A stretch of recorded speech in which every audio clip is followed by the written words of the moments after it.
Men are so weak today. We are not what we used to be. You may have heard this recently with testosterone dropping a percentage point per year, self-deletion and depression on the rise at its highest it's ever been, women cheating on men more and more than ever, and more of us are single than ever before. Do we really know why? What has honestly changed with us men? What is gonna happen to you if you continue on this path? In this video, I'm not gonna tell you to stop eating poorly, to get better sleep, to work out regularly. You should already know how important those things are. And if you don't, then start getting 8 hours of sleep. Don't look at screens 3 hours before. Start to cut out sugar as much as possible. Just drink 0 alcohol, drink a gallon of water a day, move, get into sunlight at least once per day, and push your body under resistance at least 3 to 4 times a week. That's gonna change a lot of things automatically for you to make you stronger. This video is gonna go over more macro principles on why men have become weak and 3 psychological habits you must stop doing today to become the strongest version of yourself, okay? These will serve as conceptual models where multiple habits fall within each model. Now, if you stop doing these macro habits, then automatically all the micro habits that you do that make you a pathetic, weak loser, I'm just joking, but those will stop. And once you know these concepts, you can then adopt the 3 new masculine apex male behaviors as replacement behaviors. And that label of the apex male has allowed me to go from in debt, addicted to porn, wanting to take my own life, single, being cheated on in multiple relationships, to now I'm making more money than I've ever thought possible. I'm in the best shape of my life. Okay, I'm not saying this to brag, I'm just saying this works. First habit's called the cognitive bond. Now, these are objects, emotional states, and habits that are connected to you like a parasite. For many, they come in the form of drugs, alcohol, working too much, but for others, it can be codependency, relationships, and validation from others. You know you have a cognitive bond when you can't go without the parasite for too long. And I use the term parasite because this is how you must start viewing these weak habits. Let's take nicotine, for example. This thing, it's attached to us in our society more than ever. Think about the people just smoking the e-vapes, all the kids, right? The virus has infected us as a species. Now, you may think that nicotine isn't some living entity, sure, but why not? I mean, it slowly feeds off of people and it's really hard to give up. It gives us this moment of like euphoria and just relaxation and peace. And then right after, intense anxiety and mucus in your lungs, and you just want more. I mean, that is the definition of a parasite. It's something that takes more than it gives. And no matter how many times people try to let it go, it just finds its way back. Emotional states can be the same way. How many times have you seen a person that no matter where they are or who they're with, they'll find a way to complain?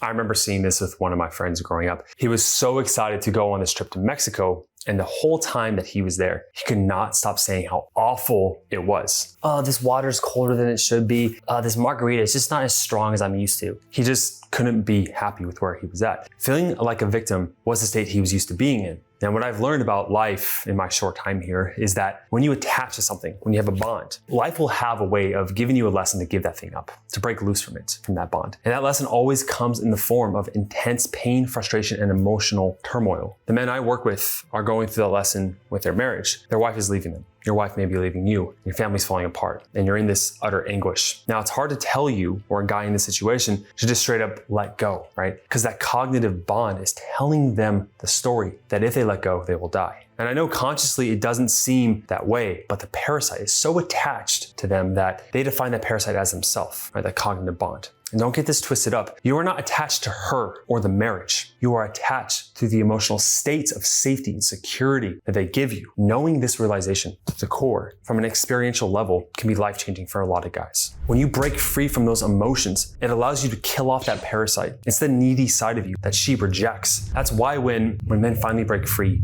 from this part of themselves, their wife does come back. Every single time. The second habit is called the immediacy of delight. Epictetus once said, "It is the nature of the wise to resist the pleasures, but the foolish to be a slave to them." In our society, everything is so push button, right? AI for the questions you have. 2 clicks of a mouse and thousands of naked women right in front of you in every position you want. A few swipes and you set up a date. We want things faster and we want it now. Cognitive bonds and immediacy of delight are 2 teammates poison dripping your soul, filling you up with pleasure and reprieve, just to slowly drain your sense of masculinity over time. People have become so used to this immediacy that it's kind of the new norm. I mean, remember a time before you had your phone? You would just run around outside for hours chasing tadpoles down a river or playing basketball with your friends. And before you knew it, it was dark and your mom was yelling at you for the umpteenth time to come home for dinner. Good times. I miss those. Now we can't sit in a line for more than 2 minutes before whipping out our phone and doing the social media carousel, checking DMs, notifications galore, text messages, drowning in instant gratification.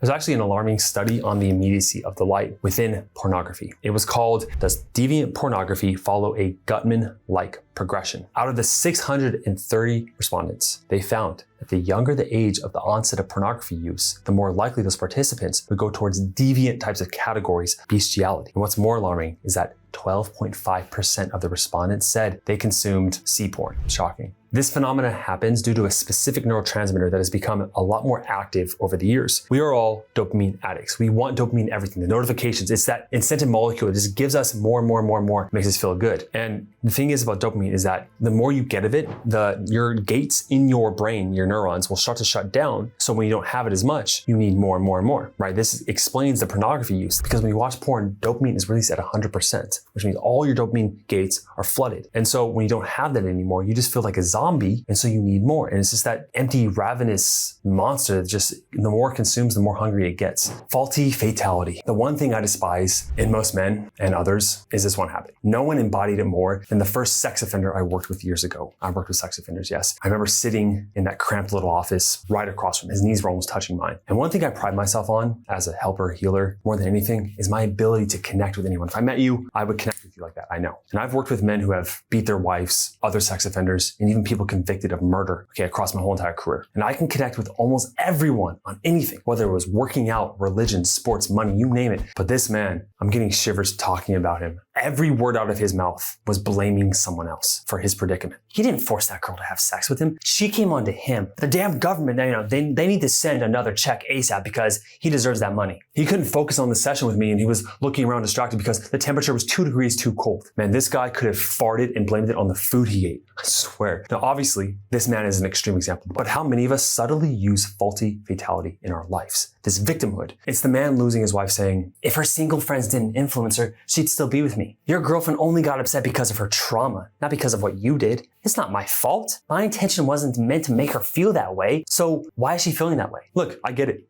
It feels good in the moment to take responsibility outside of yourself. To say, well, if only X happened, then it wouldn't be this way. Much like the cognitive bonds and immediacy of delight, faulty fatality tells you a lie. This lie makes you feel good in the moment just to sap your soul later on. Instead, you must develop counter apex habits to combat each of these traits of weaknesses. Now let's talk about these 3 apex behaviors to replace all 3 negative behaviors. For cognitive bonds, you must learn to value delightful detachment. If you can't quit something for 30 days, then it's usually a cognitive bond. And I tell my clients to go through something called the dopamine detox. This is when you have no phones, no technology, no talking to people, and you even fast for 24 hours. And this completely rewires your dopamine levels, which gives you an ability to start fresh, a clean slate, to produce those cognitive bonds. For the immediacy of delight, you must have tremendous temperance. You must have the ability to withhold from these push button immediate pleasures. And when you do it in one domain, you cultivate that inner character trait to do in other domains. So it doesn't matter across all traits, just pick one. So as an example, discipline or temperance around food. If you're able to stop eating unhealthy food, you cultivate that ability to do it in other domains. The Stoics would do this in Stoic philosophy. They would purposefully put themselves in uncomfortable situations to develop this temperance. As an example, they would sleep on the cold, hard concrete once in a while to have more appreciation for a soft, warm bed and have that ability to have gratitude for those little things that we take for granted every day.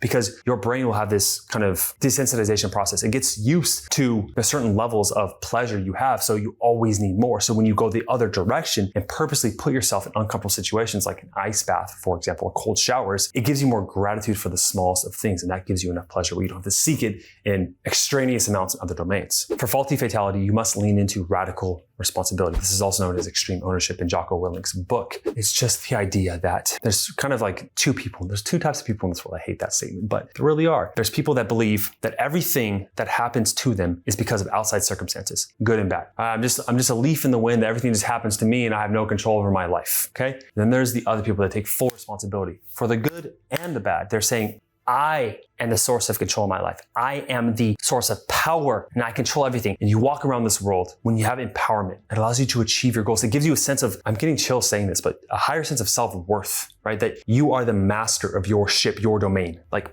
boom, right? Like, duh. Feel that, man. Say that to yourself and believe it to be true, because being that victim, having that faulty fatality feels good in the moment, but the aftertaste is a defeat of your being. I think I was a poet in a past life. Thanks for watching the video.